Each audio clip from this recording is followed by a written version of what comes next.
ನನ್ನ ಹೆಸರು ಚಂದ್ರಕಲಾ ಅಂದ್ಬಿಟ್ಟು. ನಾವು ಬಂದಿರೋದು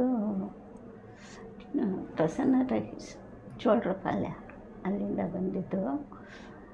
ನನಗೆ ಶುಗರ್ ಇತ್ತು, 400 ಚಿಲ್ಲರೆ ಇತ್ತು.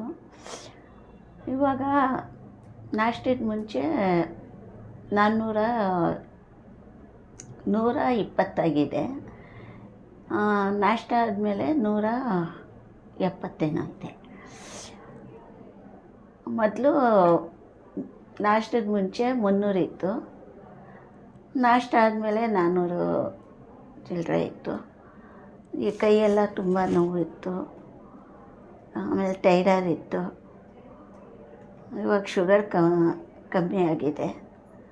ಟೈರಾಯ್ಡ್ ಕಮ್ಮಿ ಆಗಬೇಕು, ಕೈ ನೋವು ಕಮ್ಮಿ ಆಗಬೇಕು. 15 ದಿವಸ ತೊಗೊಂಡಿದ್ದೀನಿ, ಕಮ್ಮಿ ಆಗಿದೆ. ಎಲ್ಲ ಹುಷಾರಾಗ್ತಾಯಿದೆ. ತುಂಬ ಧನ್ಯವಾದಗಳು.